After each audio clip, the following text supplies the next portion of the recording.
یا ایھا الرسول، اے رسول صلی اللہ علیہ وسلم، اور رسول سے مراد یہاں محمد صلی اللہ علیہ وسلم ہیں، اور یا ایھا کہہ کر جو خطاب کیا جا رہا ہے تو یا ایھا تعظیم کے لیے ہے، یعنی حرف ندا یا بھی ہوتا ہے اور یا ایھا بھی ہوتا ہے.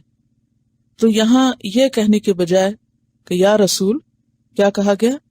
یا ایھا الرسول. اور ان دونوں میں فرق کیا ہے، یا رسول میں اور یا ایھا الرسول میں؟ کہ یا ایھا الرسول تعظیم کے لیے ہے. تو اے رسول صلی اللہ علیہ وسلم، لا یحزنک، نہ غمگین کرے آپ کو. یحزن کا لفظ حزن سے ہے، حزن غم کو کہتے ہیں. آپ صلی اللہ علیہ وسلم کو تسلی دی جا رہی ہے، آپ کے دل کو مضبوط کیا جا رہا ہے کہ آپ کو غمگین نہ کرے. کون؟ الذین، وہ لوگ، اشارہ ہے منافقین اور یہود کی طرف، کہ ان کی حرکات اور ان کی سرگرمیاں آپ کو دکھ نہ دیں، غمگین نہ کریں، آپ ان پر پریشان نہ ہوں. کون سی سرگرمیاں ہیں جو آپ کو پریشان کرتی ہیں؟ یسارعون فی الکفر، کہ وہ دوڑ دھوپ کرتے ہیں یا بھاگ دوڑ کرتے ہیں کفر میں. یسارع کا لفظ جو ہے یہ سین رے عین سے ہے. سرعت، سرعت کس کو کہتے ہیں؟ جلدی کو، تیزی کو. اور یسارع تیزی سے آگے بڑھنے والا. تو معنی کیا ہوگا؟ جو آگے بڑھنے والے ہیں، تیزی کرنے والے ہیں، تیزی سے آگے جانے والے ہیں. لیکن کس چیز میں؟ فی الکفر، کفر میں. اور کفر کا لفظی معنی کیا ہے؟ لغوی معنی کیا ہے؟ چھپانا. اور حق کا انکار، یہ باقی چیزیں جو ہیں پھر یہ کے شرعی معنی بن جاتے ہیں. الکفر الستر، یہ لفظ آپ یاد رکھیے. الکفر الستر، ستر کس کو کہتے ہیں؟ چھپانا. تو کفر میں کس چیز کو چھپایا جاتا ہے؟ حق کو چھپایا جاتا ہے. یعنی پہچاننے کے بعد پھر انکار کرنا، پھر انجان بننا، یعنی جاننے کے بعد انجان بننا. اور اسی سے لفظ کافور ہے. کافور آپ جانتے ہیں کیا ہوتا ہے؟ کافور وہ خوشبو جو مردے کی بدبو کو چھپانے کے لیے استعمال کی جاتی ہے. جب انسان مرتا ہے تو اس کا جسم ڈیکمپوز ہونا شروع ہو جاتا ہے اور گلنا سڑنا شروع ہو جاتا ہے. اس گلنے سڑنے کی وجہ سے اس کے اندر ایک بو پیدا ہونے لگتی ہے. اس بو کو چھپانے کے لیے کافور استعمال کیا جاتا ہے تاکہ مردے کا عیب چھپ جائے. جسم پہ بھی لگائی جاتی ہے، کفن پہ بھی لگائی جاتی ہے. اور وہ تیز خوشبو ہوتی ہے جس سے جو بو ہے وہ مان پڑ جاتی ہے، کیونکہ جو چیز شدید ہو وہ غالب آتی ہے. تو کفر کیا ہے؟ چھپانا. اور کفر جو ہے شروع میں آپ کو بتایا گیا تھا کہ دو طرح کا ہوتا ہے. ایک کفر ہوتا ہے کفر استکبار، یعنی جس میں تکبر پایا جاتا ہے، جیسے ابلیس کا کفر تھا. اس نے کیا کیا تھا؟ ابا واستکبر، اس نے انکار کیا تھا نا. ابا کا کیا معنی ہے؟ انکار کیا تھا. واستکبر اور بڑا بننا چاہا، تکبر کیا تھا. ابلیس کو اللہ تعالیٰ کا بھی پتا تھا، جنت جہنم کا بھی پتا تھا، اچھائی برائی ہر چیز کا پتا تھا. یہ قرآن میں آتا ہے.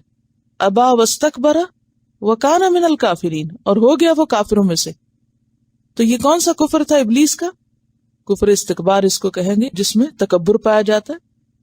اور ایک ہوتا ہے کفر انکار، یعنی انکار کرنے کے معنوں میں، جیسے مشرکین مکہ کا کفر، کہ وہ آپ کو جانتے تھے کہ آپ نے 40 سال تک ایسی کوئی بات نہیں کی، لیکن اس کے بعد انہوں نے آپ کو جھٹلا دیا، آپ کی سچائی کو پہچاننے کے باوجود آپ کا انکار کر دیا. تو یہ کفر ہوتا ہے. یعنی کفر دو وجوہات کی بنا پر ہوتا ہے، یا تو تکبر کی بنا پر، یا پھر ضد اور ہٹ دھرمی کی بنا پر محض تکذیب کرنا، جھٹلانا. تو یہ لوگ جو آگے بڑھ رہے ہیں کفر میں، یعنی کفر میں ترقی کر رہے ہیں، یہ کفر میں سرگرمیاں دکھا رہے ہیں، اور اشارہ ہے منافقین کی طرف، یہود کی طرف، اور اس کے علاوہ مشرک قبائل کی طرف، کیونکہ وہ بھی کفر کر رہے تھے. مشرکین مکہ بھی اس میں شامل ہیں. تو یہ تمام لوگ جو آپ صلی اللہ علیہ وسلم کے دشمن تھے اور جو کفر کر رہے تھے، ان کی ملی بھگت، کیونکہ یہ سارے آپس میں اکٹھے تھے. یہ ایک دوسرے سے تعاون کرتے تھے اسلام کے خلاف، کبھی الگ الگ بھی آپ کی مخالفت کرتے اور کبھی اسلام کے خلاف آپس میں گٹھ جوڑ کر لیتے. اور ذرا آپ اس سچویشن کو سامنے رکھیے کہ آپ صلی اللہ علیہ وسلم مدینہ میں ہیں، اور جب مکہ میں تھے تو اس وقت زیادہ مخالفت صرف مکہ والوں کی طرف سے تھی، لیکن جب آپ مدینہ تشریف لائے تو آپ کی مخالفت کا دائرہ بڑھ گیا. تو سورۃ المائدہ کون سی سورت ہے؟ مدنی سورت، اور مدنی سورتوں میں سے آخری سورت. تو جو ایک طرف اسلام کو ترقی ہوتی گئی، اس کے ساتھ ساتھ جو حاسدین تھے اور جو مخالفین تھے ان کی مخالفت بھی شدید ہوتی گئی. تو اس پر کیا فرمایا جا رہا ہے کہ آپ ان کی اس مخالفت سے، ان کے اس کفر سے غمگین نہ ہوں. اور خاص طور پر من الذین قالوا آمنا بافواہہم، ان لوگوں میں سے جنہوں نے کہا آمنا، ہم ایمان لائے، بافواہہم، اپنے منہوں کے ساتھ. افواہ کس کی جمع ہے؟ فا، فو، فی، تینوں طرح اس کو اعراب کے اعتبار سے استعمال کیا جاتا ہے. تو اپنے منہ کے ساتھ یعنی اپنی زبان مراد ہے، جنہوں نے اپنی زبان سے اسلام کا اظہار کیا ہے. ولم تؤمن قلوبہم، اور نہیں ایمان لائے ان کے دل مومن نہیں. تو کون ہے وہ؟ منافقین. دلیل لائیے. ولم تؤمن قلوبہم کی قرآن سے دلیل پیچھے پڑ چکے ہیں، بہت شروع کی آیات میں ہے. ومن الناس من یقول آمنا باللہ وبالیوم الآخر وما ہم بمؤمنین، کہ لوگوں میں سے بعض ایسے ہیں جو کہتے ہیں کہ ہم اللہ پر اور یوم آخرت پر ایمان لائے، حالانکہ وہ مومن نہیں. کیوں مومن نہیں؟ اس لیے کہ وہ صرف زبان سے اقرار کرتے ہیں اور دل ان کے نہیں مانتے. یخادعون اللہ والذین آمنوا، یہ دھوکہ دے رہے ہیں صرف زبانی اقرار کر کے، حالانکہ دل ان کے کفر پر پکے ہیں. تو یہاں انہی لوگوں کی طرف اشارہ کیا جا رہا ہے، منافقین کی طرف اشارہ کیا جا رہا ہے، اہل کتاب کی طرف اشارہ کیا جا رہا ہے کہ وہ اوپر سے ایمان کا اظہار کرتے ہیں اور ان کے دل نہیں مانتے. اب ایسے لوگوں کو کیا کہا گیا؟ یسارعون فی الکفر، کہ وہ کفر میں ہی ترقی کر رہے ہیں، حالانکہ بظاہر وہ کیا تھے؟ مسلمان نظر آتے تھے، لیکن ان کو مسلمان نہیں مانا گیا، کیونکہ ان کی ساری سرگرمیاں، ساری کوششیں کس میں تھی؟ کفر میں، اللہ کے انکار میں، اللہ کے دین کے انکار میں، اللہ کے احکامات کے انکار میں. اس سے کیا پتہ چلتا ہے کہ ایمان کا دار و مدار صرف زبانی اقرار پر نہیں بلکہ دل کا یقین ضروری ہے، کیونکہ لم تؤمن قلوبہم کے اوپر ان کو کافر کہا جا رہا ہے. یعنی ایمان کا دار و مدار دل کی حالت پر ہے. اگر کوئی صرف زبان سے کہتا بھی ہے تو وہ قابل قبول نہیں. وَمِنَ الَّذِينَ هَادُوا، اور ان لوگوں میں سے جو یہودی بن گئے. ہادو کیوں کہا جاتا ہے ان کو؟ ایک وجہ کہ یہ یہودا کی اولاد میں سے تھے، یعنی جد امجد کی طرف نسبت. دوسری وجہ انہوں نے کہا تھا انا ہدنا الیک، بے شک ہم آپ کی طرف رجوع کرتے ہیں. ہادا کا مطلب رجع ہے، یعنی رجوع کرنا، یعنی توبہ کی ہم نے، یعنی گناہوں سے ہم توبہ کرتے ہیں. تو وَمِنَ الَّذِينَ هَادُوا، اور ان لوگوں میں سے جو یہودی بنے. یہ کیا کرتے ہیں؟ ان لوگوں کی یسارعون فی الکفر کیا ہے دراصل؟ سماعون للکذب. سماعون، سماع کا لفظ کس سے نکلا ہے؟ سین میم عین، سمع. سمع کا لفظی معنی ہوتا ہے سننا، اور سمع کا ایک معنی جواب دینا بھی ہوتا ہے. ٹھیک ہے، وہ کیوں؟ کیا وجہ؟ سمع کا ایک معنی سننا ہے اور ایک معنی جواب دینا بھی ہوتا ہے. تو جواب دینا ہی اس میں کہاں سے آ گیا؟ جو جواب دیتا ہے وہ اس بات کا ثبوت دیتا ہے کہ اس نے بات سنی، اور جو جواب نہ دے اس نے گویا بات سنی ہی نہیں. تو اس لیے یہاں سماعون کے دو معنی بیان کیے جائیں گے، اس لیے پہلے لفظی معنی کی وضاحت ضروری تھی. سماع جو ہے یہ فعال کے وزن پر کس کا صیغہ ہے؟ مبالغہ کا. مبالغہ کس کو کہتے ہیں؟ یعنی بڑھا ہوا، بلغہ سے ہے، بہت زیادہ، یعنی جس میں شدت پائی جائے. تو سماع کا ایک معنی بہت زیادہ سننے والے ہیں، اور اگر جواب دینے کے معنوں میں ہو تو بہت زیادہ قبول کرنے والے ہیں. ٹھیک ہے، تو سماعون بہت سننے والے ہیں اور بہت قبول کرنے والے ہیں، یعنی دونوں باتیں ان میں، لیکن حق کو نہیں. حق کے مقابلے کس کو؟ للکذب، جھوٹ کو.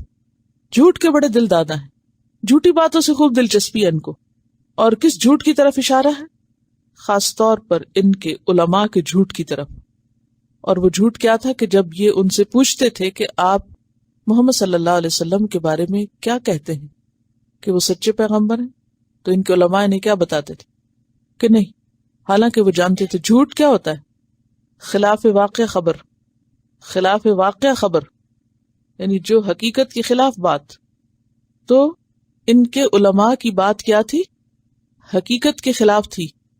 اور آپ دیکھیے کہ اس زمین پر شرک کے بعد سب سے بڑا جھوٹ نبی صلی اللہ علیہ وسلم کی رسالت کا انکار ہے. یعنی جھوٹ کی کئی قسمیں. سب سے بڑا جھوٹ کیا ہے؟ اللہ سبحانہ وتعالیٰ کے ساتھ کسی کو شریک ٹھہرانا، کیونکہ اس کا کوئی شریک ہے ہی نہیں. لیسا کمثلہ شیء، اس جیسی کوئی چیز ہے ہی نہیں، تو اس کے برابر کون کہاں سے آ سکتا ہے؟ تو اگر کوئی کسی کو بھی کسی حیثیت میں اللہ کے برابر قرار دیتا ہے تو وہ کیا کرتا ہے؟ دراصل جھوٹ بولتا ہے. اور اس کے بعد نبی صلی اللہ علیہ وسلم کی رسالت کا انکار بہت بڑا جھوٹ ہے. تو یہاں پر سماعون کا معنی اگر کیا جائے قبول کرنے والے ہیں للکذب، جھوٹ کے. تو کون سے جھوٹ کو قبول کر رہے ہیں؟ یہ جو ان کے علماء ان سے بول رہے ہیں، ان کے علماء ان سے کہہ رہے ہیں، اور یہ آنکھیں بند کر کے ان کی بات مانے چلے جا رہے ہیں. عوام الناس اپنی عقل سے کم ہی کام لیتے ہیں، وہ عموماً صرف سنی سنائی پہ یقین کر لیتے ہیں.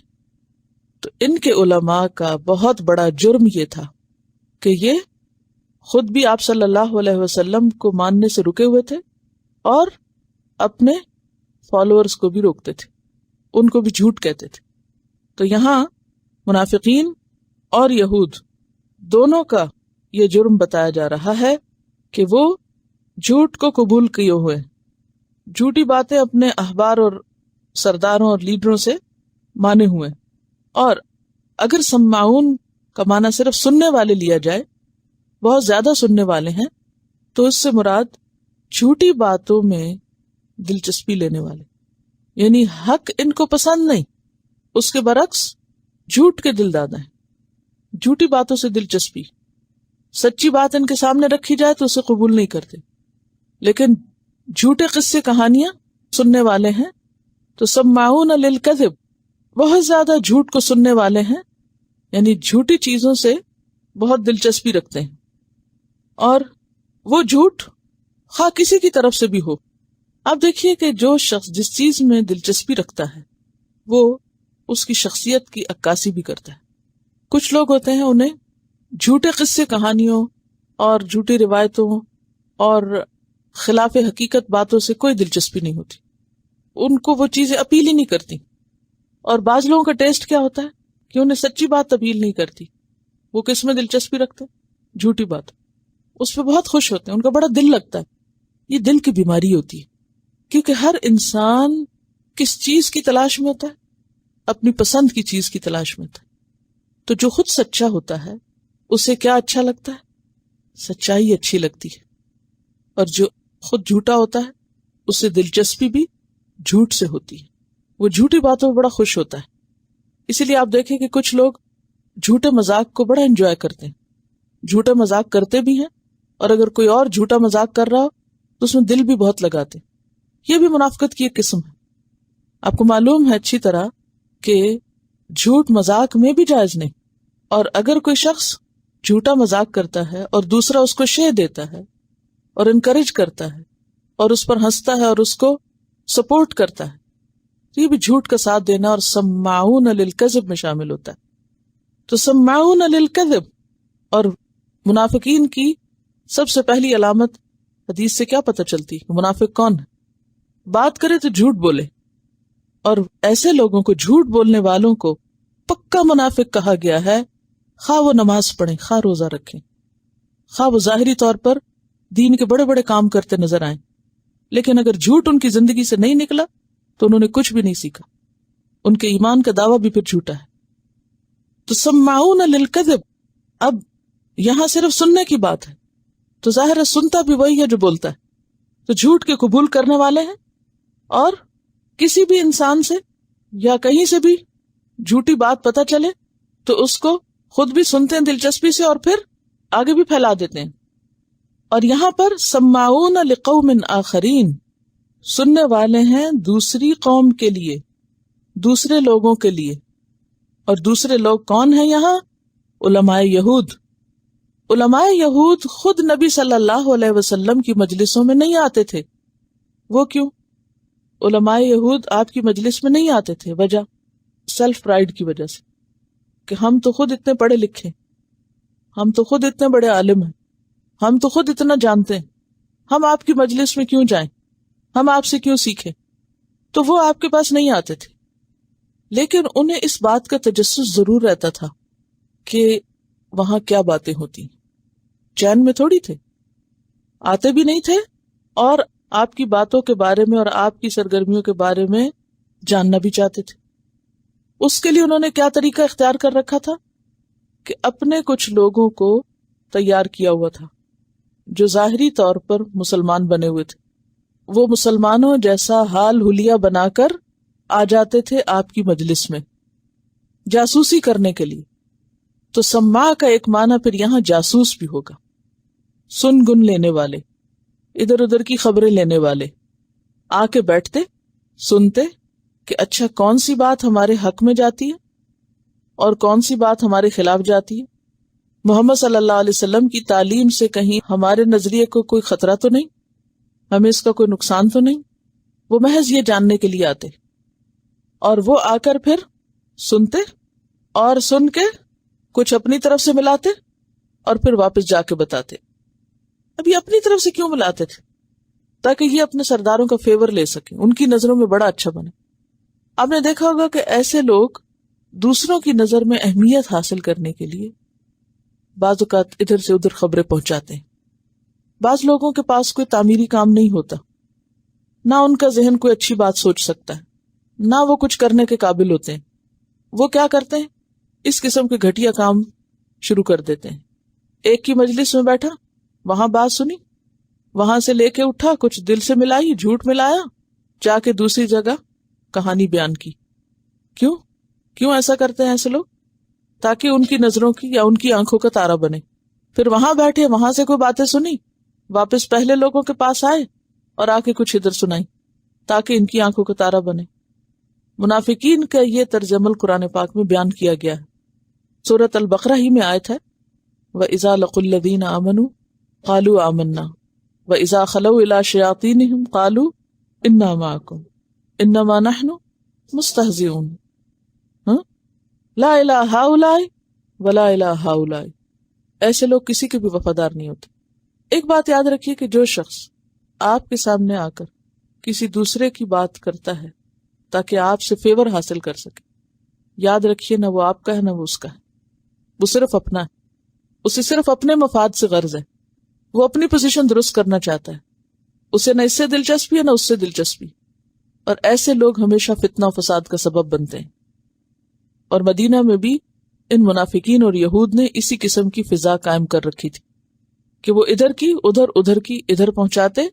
اور خاص طور پر لقوم آخرین، اپنے علماء جو آپ کی مجلس میں خود نہیں آتے تھے ان کے لیے باتیں سن کے وہاں لے جاتے. یعنی وہ ہدایت کے لیے نہیں آتے تھے، وہ دین کی مجلس میں دین کی تعلیم لینے کے لیے نہیں آتے تھے. وہ کس لیے آتے تھے؟ جاسوسی کرنے، کچھ سن گن لینے، اور پھر واپس جا کے اپنی مرضی کے مطابق اس کو پہنچاتے تھے. یحرفون الکلم من بعد مواضعہ، ان کا جھوٹ کیا تھا کہ وہ کلام کو اپنی اصل جگہ سے پھیر دیتے تھے اس کی جگہ مقرر ہونے کے بعد. یحرفون کا لفظ کس سے ہے؟ تحریف سے. حرف، تحریف کا کیا معنی ہوتا ہے؟ بدل دینا. تحریف اس تبدیلی. یاد رکھیے جب تک آپ کے کانسیپٹس کلیئر نہیں ہوں گے نا تو قرآن کی صحیح سمجھ نہیں آئے گی. تحریف کیا ہے؟ تبدیلی. تحریف جو ہے ہیر پھیر کرنا، تبدیلی کرنے کو کہتے ہیں. اور تبدیلی دو طرح کی ہوتی تھی، لفظی اور معنوی. تحریف دو طرح کی ہوتی تھی، لفظی اور معنوی. لفظی کیا ہوتی تھی؟ الفاظ ہی بدل دیتے تھے. اور معنوی کیا ہوتی تھی؟ الفاظ تو ویسے ہی ہوتے تھے لیکن اس کا معنی بدل دیتے تھے، من مانے مطلب نکالتے تھے اس میں سے. یحرفون الکلم، کلم سے مراد کیا ہے؟ کلم کا لفظ کس سے نکلا ہے؟ کلم کلام سے ہے، کلمہ، کلمہ سے کلام. کلام سے مراد یہاں کیا ہے؟ کلام کون سا، کس کا کلام؟ اللہ اور رسول کا کلام. لکھیے، کلم سے مراد اللہ اور رسول کا کلام. یحرفون، وہ بدل دیتے تھے کس چیز کو؟ کلام کو. کس کے کلام کو؟ اللہ رسول کے کلام کو. یعنی بات کچھ ہوتی تھی اور اس میں تبدیلی کر دیتے تھے. کب؟ من بعد مواضعہ، مواضع کس کی جمع ہے؟ موضع. موضع کی جمع مواضع. موضع کس کو کہتے ہیں؟ آپ نے دیکھا ہوگا پرانے زمانے میں لوگ جب ایڈریس لکھتے تھے تو اس پہ لکھتے تھے موضع، شہر کا نام لکھتے ہوئے موضع لکھتے تھے نا اوپر. تو موضع کہتے ہیں جگہ کو. وضع کا کیا مطلب؟ رکھنا، یعنی جس جگہ کچھ رکھا جائے. تو مواضع سے مراد ان کی جگہ مقرر ہونے کے بعد، ان کے معنی متعین ہونے کے بعد، یعنی ان کے اصل معنی کو جو طے شدہ تھے کہ یہاں اس لفظ کا یہ معنی ہے، اس کو وہ بدل دیتے. اس سے کیا بات پتہ چلتی ہے؟ کہ قرآن کا اصل معنی جاننا بے حد ضروری ہے، کہ یہ کس کانٹیکسٹ میں استعمال ہوئی ہے بات، یعنی کون سا لفظ کس مقصد کے لیے آ رہا ہے. کیونکہ بعض اوقات ایک لفظ کے کئی معنی ہوتے ہیں، ایک لفظ کے کئی معنی ہوتے ہیں، اور اگر وہ معنی نہ لیا جائے جو مراد ہے، وہاں کچھ اور معنی لے لیا جائے، تو اسی کو تحریف کہتے ہیں. آج بھی آپ دیکھیں کہ جتنے بھی گمراہ کن نظریات اور عقائد ہیں، ان کی بنیادی وجہ یہی ہے کہ انہوں نے کلام میں لفظی نہیں تو معنوی تبدیلیاں کی ہیں. لفظی تبدیلی کیوں نہیں کر سکتے لوگ؟ قرآن کے لفظ کیوں نہیں بدل سکتے؟ اللہ کا کلام تو ہے، لیکن اللہ کا کلام تو تورات بھی تھی، تو تورات کو لوگوں نے تبدیل کر دیا ہے. اللہ سبحانہ وتعالی نے اس کی حفاظت کا ذمہ لے رکھا ہے.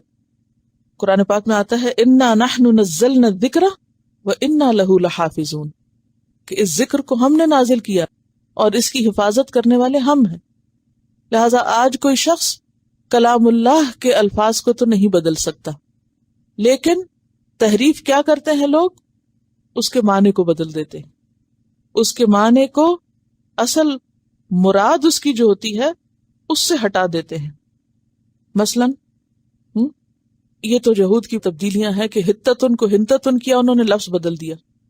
رائنا کو رائنا موڑ کے زبان کو کہا تو وہ لفظ بدل دیا. لیکن ہمارے ہاں جیسے تفسیر میں منمانے مطلب نکالنا، یعنی اپنی خواہشات پر مبنی تفسیریں کرنا، آؤٹ آف کانٹیکسٹ معنی بتانا، وہاں پر ان کا کوئی تعلق ہی نہ ہو، دور پار کا کوئی تعلق نہ ہو، اصل سے پھر جانا، اصل سے دور چلے جانا. تو بات یہ ہے کہ کلام کو اس کے کانٹیکسٹ سے ہٹا کر من مانے مطلب پہنانا، یہ مانوی تحریف ہوتی ہے.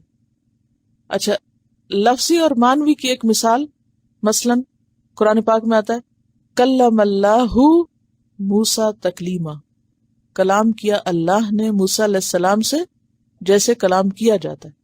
اب اگر کوئی شخص یہ نہ ماننا چاہے کہ اللہ تعالیٰ کلام کرتا ہے بندے سے، تو وہ یوں پڑھے کلم اللہ موسیٰ تکلیما. کیا معنی اس کا بنے گا؟ کلام کیا اللہ سے موسیٰ نے کلام کرنا. تو پہلے فاعل کون تھا؟ اللہ تعالیٰ، اور یہاں فاعل کون ہو گیا؟ موسیٰ. ایک زبر اور پیش کا فرق پڑا، لفظی اور معنوی دونوں تحریف ہو گئی. تو اس لیے کتنا ضروری ہے کہ قرآن کو صحیح پڑھا بھی جائے. بعض اوقات زیر زبر کے فرق سے ہم تحریف کے مرتکب ہو رہے ہوتے ہیں، تو اس میں کوتاہی نہیں کرنی چاہیے. جتنے بھی انحرافات ہوئے ہیں، جتنی بھی فرقہ واریت ہوئی ہے، اس کی بنیادی وجہ یہی ہے کہ لوگوں نے اپنی خواہشات اور اپنی مرضی، یعنی خود کو نہیں بدلنا چاہا تو کیا کوششیں کی؟ قرآن کو بدلنے کی کوشش کی. تو وہ کلام کو اس کی اصل سے ہٹا دیتے تھے. تو یہ لوگ جو آپ کی مجلسوں میں آتے، وہ جا کے اس کو تبدیل کر کے بتاتے، آؤٹ آف کانٹیکسٹ بات کرتے، یا یہ کہ اس کے معنی بدل دیتے. اسی طرح آپ دیکھیے کہ یہ تو خیر اللہ کے کلام کے ساتھ ہو رہا تھا نا. تو بعض اوقات عام روزمرہ زندگی میں بھی لوگ ایک محفل میں ایک بات ایک خاص کانٹیکسٹ میں سنتے ہیں اور پھر کیا کرتے ہیں، اس کو اس کانٹیکس سے ہٹا کے کچھ اور بنا دیتے ہیں. اور بہت سی باتیں اپنے کانٹیکس میں درست معلوم ہوتی ہیں، لیکن جب آؤٹ آف کانٹیکس بیان کی جائے تو غیر مناسب لگتی ہیں. یقولون، وہ کہتے ہیں. کون کہتے ہیں؟ یہ جاننا ضروری ہے کہ کس کا قول ہے. یہ علماء یہود کا.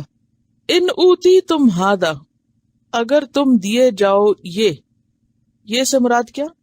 یعنی اس طرح کا فیصلہ یا حکم. فخذوہ، تو لے لو اس کو.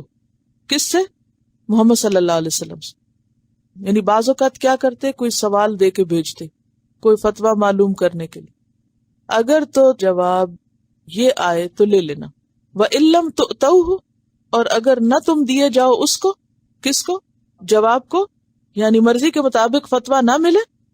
فَاحْذَرُوهُ، تو بچو. کس سے بچو؟ قبول کرنے سے، یعنی بات نہ مانو، رک جاؤ. وَمَن يُرِدِ اللَّهُ فِتْنَتَهُ، اور جس کے ساتھ ارادہ کر لے اللہ. یرد کا معنی کیا ہے؟ ارادہ. اور اللہ کا ارادہ دو طرح کا ہوتا ہے. ایک کیا ہوتا ہے؟ شرعیہ، اور دوسرا کونیہ. شرعیہ کی مثال کیا ہے؟ اللہ کا ارادہ، یعنی اللہ تعالی بندوں کے لیے کوئی خاص حکم چاہتا ہے، یعنی شریعت کا کوئی حکم دینا چاہتا ہے. ارادہ کا لفظی معنی کیا ہے؟ جیسے قرآن پاک میں تھا نا، یرید اللہ ان یتوب علیکم، کہ اللہ چاہتا ہے کہ تم پر مہربان ہو. یعنی اللہ تعالیٰ محبت کرتا ہے کہ وہ تم پر مہربانی کرے. یہ بھی اللہ کا ارادہ ہے. اور یہاں پر اللہ چاہتا ہے کہ ان کو بھٹکا دے، تو یہ بھی ارادہ ہے. تو اللہ کا ارادہ اللہ کی پسند پر بھی مبنی ہو سکتا ہے، اور ایسی چیزوں کا بھی ہو سکتا ہے جو اللہ کو پسند نہیں. بہرحال وَمَن يُرِدِ اللَّهُ، اور جس کے لیے ارادہ کرے اللہ. فِتْنَتَهُ، فتنہ سے مراد یہاں بھٹکانا، گمراہ کرنا ہے. یعنی جس کو اللہ بھٹکانے کا ارادہ کر لے، یا دوسرا معنی عذاب دینے کا. فتنہ سے مراد عذاب. جس کو اللہ بھٹکانے کا ارادہ کر لے، فلن، تو ہرگز نہیں، تملکا، تم مالک ہو سکتے، لہو، اس کے لیے، تو ہرگز تم اس کے لیے مالک نہیں ہو سکتے، من اللہ، اللہ سے، شیئن، کسی چیز کے بھی. یہ اسی طرح ہے جیسے آتا ہے وَمَن يُضْلِلِ اللَّهُ فَمَا لَهُ مِنْ ہَادٍ، جس کو اللہ بھٹکانا چاہے اس کو کوئی ہدایت دینے والا نہیں. اور اللہ تعالی کب کسی کو بھٹکانا چاہتا ہے؟ جب اس کی مشیت اس بات کا تقاضا کرتی ہے. یعنی جب اللہ تعالیٰ دیکھتا ہے کہ کوئی شخص اس سلوک کا مستحق ہے. جیسے قرآن پاک میں تھا نا، فَلَمَّا زَاغُوا أَزَاغَ اللَّهُ قُلُوبَهُمْ، جب وہ بھٹکے، جب وہ ٹیڑے ہوئے تو اللہ نے ان کے دل ٹیڑے کر دی. جب انہوں نے سیدھا رستہ چھوڑ کے ٹیڑھا رستہ اختیار کیا تو اللہ نے بھی ان کو ٹیڑھا کر دیا. جیسے ہم نے ختم اللہ علی قلوبہم میں پڑھا تھا، فَلَن تَمْلِكَ لَهُ مِنَ اللَّهِ شَيْئًا، تو تم پھر اللہ کے ارادے کو نہیں بدل سکتے، کیونکہ اللہ تعالی کا ارادہ اس کی حکمت پر مبنی ہے. یہ لکھ لیجئے، اللہ کا ارادہ کس پر مبنی ہے؟ اس کی حکمت پر مبنی ہے. اولئک الذین، یہی وہ لوگ ہیں، کن کی طرف اشارہ ہے؟ یہود کی طرف. یہی وہ لوگ ہیں، لم یرد اللہ، نہیں ارادہ رکھتا اللہ، کس بات کا؟ ان یطہر قلوبہم، کہ ان کے دلوں کو پاک کرے. یطہر کا لفظ کس سے؟ طہرے سے، طہارت سے، کہ ان کے دل پاک کرے. اللہ ان کے دل پاک ہی نہیں کرنا چاہتا، اللہ ان کے دلوں کو ٹیڑھا کرنا چاہتا ہے. اور کس چیز سے پاک نہیں کرنا چاہتا؟ شکوک و شبہات سے، شرک سے، الحاد سے، کفر سے. اللہ ان کے دلوں کو پاک ہی نہیں کرنا چاہتا. اور یہاں پھر دلوں کی بات ہوئی ہے، کیونکہ لم تؤمن قلوبہم، ان کے دل ایمان ہی نہیں لائے. تو پھر ایمان نہ لانے کی سزا کیا ہے؟ کہ ان کے دلوں کو پاک نہ کیا جائے. اور دل پر ہی ایمان کا دار و مدار ہے. دل کی اصلاح ہو تو ہر چیز کی اصلاح، اور اگر دل کی اصلاح نہیں تو ظاہری اصلاح کوئی اصلاح نہیں. جیسے وہ حدیث میں آتا نا، الا وان فی الجسد مضغۃ، سنو جسم میں ایک گوشت کا ٹکڑا ہے، اذا صلحت صلح الجسد کلہ، جب وہ درست ہوا سارا جسم درست ہے. اگر دل درست ہے سارے اعمال درست ہیں، اور اگر دل درست نہیں تو کبھی بھی عمل درست نہیں ہو سکتے. تو پھر خلاصہ کیا ہوا کہ اصلاح اور فساد کا انحصار کس پر ہے؟ دل کی حالت پر. دل بگڑتا ہے تو جسم بگڑتا ہے. لہم، ان کے لیے، کن کے لیے؟ جن کی یہ اوپر صفات بیان ہوئی ہیں، یسارعون فی الکفر، سماعون للکذب، یحرفون الکلم. ان سب کے لیے کیا ہے؟ فی الدنیا خزی، دنیا میں رسوائی ہے. ان کے لیے دنیا میں رسوائی ہے. دنیا کی رسوائی سے کیا مراد ہے؟ منافقین کی کیا رسوائی ہوئی تھی؟ کیونکہ اوپر دو لوگوں کا خاص طور پر ذکر ہے نا، ایک منافقین کا اور ایک یہود کا. تو ان کے لیے دنیا میں رسوائی ہے. منافقین کی کیا رسوائی ہوئی تھی؟ کچھ معلوم ہے آپ کو؟ کس نے پورا قرآن پڑھ رکھا ہے اس کو ضرور پتا ہونا چاہیے. قرآن پاک میں اللہ تعالیٰ نے منافقین کا حال کھول دیا. ایک سورت نازل ہوئی جس نے ان کے اعمال کو واضح کر دیا. کون سی سورت ہے وہ؟ التوبہ. ٹھیک ہے، اس میں ان کی جو حرکات تھی اور ان کے جو اعمال تھے وہ کھل کے سامنے آ گئے. یعنی منافقت کبھی ڈھکی چھپی نہیں رہتی، ضرور کھل کے رہتی ہے. لہم فی الدنیا خزی، ان کے لیے دنیا میں بھی رسوائی ہے. قرآن پاک میں اللہ تعالیٰ فرماتے وَلَوْ نَشَاءُ لَأَرَيْنَاكَهُمْ، اگر ہم چاہیں تو ہم آپ کو دکھا بھی دیں ان کو. فَلَعَرَفْتَهُمْ بِسِيمَاهُمْ، ان کے چہروں سے تم ان کو پہچان لو. وَلَتَعْرِفَنَّهُمْ فِي لَحْنِ الْقَوْلِ، ان کے قول سے، ان کی باتوں سے، ان کی خوشامدی باتوں سے تم ان کو پہچان جاؤ گے. سورۃ المنافقون میں بھی ان کے حالات بیان ہوئے.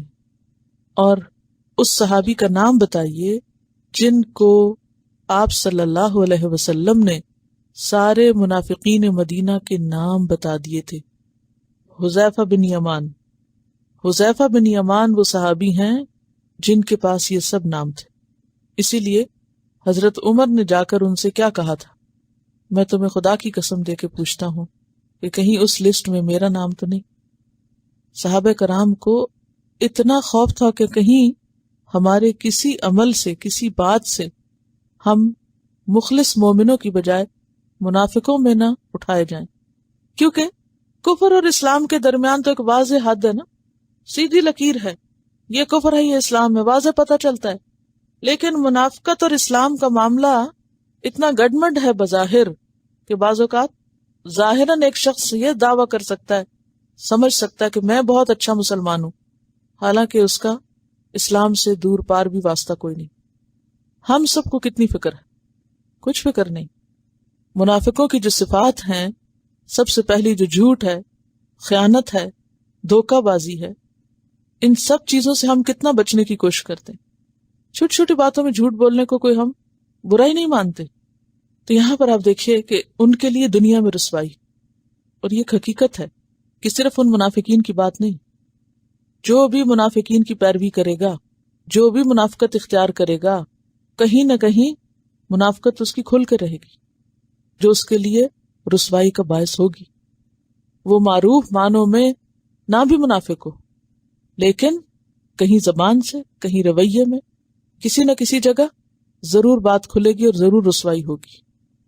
یہ کیسے ہو سکتا ہے کہ برائی کا انجام برا نہ ہو، الا یہ کہ انسان نادم ہو اور توبہ کر لے اور اللہ کی طرف رجوع کرے اور اپنی اصلاح کرے. لہم فی الدنیا خزی، ان کے لیے دنیا میں بھی رسوائی. اور یہ کس لیے کہا گیا؟ وارننگ دی گئی، ایک طرح سے تحدید ہے، وارننگ ہے کہ ہوش میں آؤ، بچ کے رہو، محتاط رہو، فکر کرو. کیونکہ یہ انسان کی کمزوری ہے کہ وہ دنیا کی رسوائی سے بڑا ڈرتا ہے. آخرت کی بے عزتی کا ہم میں سے کسی کو بھی ڈر نہیں کہ ساری مخلوق کے سامنے پورا نامہ اعمال کھل کے سامنے آ جائے گا، سب کچھ سامنے رکھ دیا جائے گا. یہ ہیں بڑے بڑے شرفاء جو دنیا میں کیا کیا لبادے اوڑے ہوئے تھے، وہ کن شکلوں سے نظر آتے تھے. یہ تھی ان کی حقیقت. لیکن اس دن کی رسوائی سے کوئی ڈرتا ہی نہیں. دنیا کی رسوائی سے سب ڈرتے ہیں. تو یہاں بتا دیا گیا کہ ایسے لوگوں کے لیے دنیا میں رسوائی ہے، تاکہ وہ اب بھی باز آ جائیں، اب بھی ہوش میں آ جائیں، اب بھی سنبھل جائیں. اور یہود کے لیے کیا رسوائی ہوئی تھی؟ کہ ان کو مدینہ سے نکال دیا گیا تھا، اور بھی جو بھی ان پہ مصیبتیں آئیں. وَلَهُمْ، اور ان کے لیے، فی الآخرۃ، آخرت میں، عذاب عظیم، بہت بڑا عذاب ہے. منافقین کی آخرت میں کیا سزا ہے؟ پیچھے پڑ چکے ہیں آپ، جہنم کے سب سے نچلے گڑھے میں، ان المنافقین فی الدرک الاسفل من النار، تو یہ ہے عذاب عظیم۔ تو آیت کا خلاصہ کیا ہے؟ کیا سمجھ میں آیا آپ کو؟ دل کی اصلاح لازم ہے، اور ہم سب کو اپنے اعمال کا جائزہ لینا چاہیے کہ ہماری جو سرگرمیاں ہیں وہ کس کے پلے میں پڑ رہی ہیں، وہ اسلام کو فائدہ دے رہی ہیں، اسلام کو نقصان دے رہی ہیں؟ کیونکہ یہاں پر یسارعون فی الکفر کی بات آئی نا، کہ وہ لوگ جو کفر میں دوڑ دھوپ کر رہے ہیں آپ ان کی حرکتوں سے غمگین نہ ہوں۔ یعنی اگر ہمارا طرز عمل اسلام کو فائدہ نہیں دے رہا تو ہم سب کو اس بات سے ڈرنا چاہیے کہ کہیں وہ کفر کے پلے میں تو نہیں پڑ رہا، دوسری طرف کو تو فائدہ نہیں دے رہا۔ عمومی طور پر ان لوگوں کی سرگرمیاں کیا تھیں؟ یہ مدینہ میں کس قسم کا فتنہ پھیلائے ہوئے تھے؟ کیا کیا کرتے تھے؟ یہ مسلمانوں کے دلوں میں شکوک و شبہات پیدا کرتے، مسلمانوں کے درمیان لڑائیاں پیدا کرنے کی کوشش کرتے۔ مشہور واقعہ کون سا ہے؟ یاد ہے پیچھے آپ کو تفسیر میں؟ اوس اور خزرج کے درمیان انہوں نے کیا کیا تھا؟ لڑائی ڈلوانے کی کوشش کی تھی۔ کب؟ جب یہ آیت اتری تھی وَاعْتَصِمُوا بِحَبْلِ اللَّهِ جَمِيعًا۔ اب آپ دیکھ لیجئے کہ کن سرگرمیوں کو اس سے تشبیہ دی جا رہی۔ اسلام کے خلاف، اسلام والوں کے خلاف شکوک و شبہات پیدا کرنا، اسی طرح مسلمانوں کو باہم لڑانا، آپس میں فتنہ فساد پیدا کرنا، لوگوں کو اسلام لانے سے روکنا، مسلمانوں کے خلاف سازشیں کرنا۔ جب کبھی جنگ کا موقع آتا تو یہ کس کا ساتھ دیتے تھے؟ منافقین بھی اور یہود بھی دشمنوں کا ساتھ دیتے تھے۔ اور کوئی بات جو آپ نے سیکھی ہو اس آیت سے کیا سبق ملتا ہے؟ بات جیسی سنیں ویسی آگے بیان کریں۔ جھوٹ بولنا اور جھوٹ کو روایت کرنا منافقت کی علامت ہے، یہود کی مشابہت ہے۔ اور ان کا سوال یہ ہے کہ عام طور پر یہ جو قصے کہانیاں ہوتے ہیں بعض اوقات وہ بالکل وہ نہیں ہوتے جو ہوئے ہوتے ہیں، بلکہ تخیل پر مبنی ہوتے ہیں۔ یعنی مثلا ایک افسانہ نگار یا ایک کہانی نویس کوئی کہانی لکھتا ہے، اور جو کہانی کے کردار ہیں وہ فرضی ہیں، اور جو واقعات ہیں وہ اس طرح ہوئے نہیں ہیں، لیکن وہ تخیل سے کام لے رہا ہے۔ اب آپ دیکھیے کہ اس شخص کی جو کہانی لکھ رہا ہے نیت کیا ہوتی ہے؟ کہ کوئی جھوٹی باتیں مشہور کرنا؟ نہیں، وہ سوسائٹی کے اندر پائے جانے والے جو مسائل ہیں ان کا ذکر ایک تمثیلاتی زبان میں کرتا ہے۔ تمثیل کس کو کہتے ہیں؟ مثال کی زبان، ٹھیک ہے نا؟ یعنی ایک مثال ہوتی ہے ڈائریکٹ اور ایک ہوتی ہے انڈائریکٹ۔ تو بہت سی کہانیاں جس میں کسی معاشرے کا یا کسی فرد کا کوئی کردار نمایاں کیا گیا ہو، مثلا آپ دیکھیں جیسے شیخ چلی کی کہانی۔ اب شیخ چلی خدا جانے کہیں تھا بھی کہ نہیں، لیکن شیخ چلی کے نام سے جو کچھ کہا گیا ہے وہ کس لیے کہا گیا ہے؟ کہ جھوٹ بیان کیا جائے؟ نہیں، تاکہ اس قسم کے کردار کو نمایاں کیا جائے، تربیت کی جائے کہ یہ تمام باتیں جس شخص کے اندر ہیں وہ کوئی پسندیدہ کردار نہیں ہے۔ تو یہ کیا ہے؟ تمثیل کی زبان ہے، یہ جھوٹ کی زبان نہیں۔ کیا ہے یہ؟ تمثیل کی زبان۔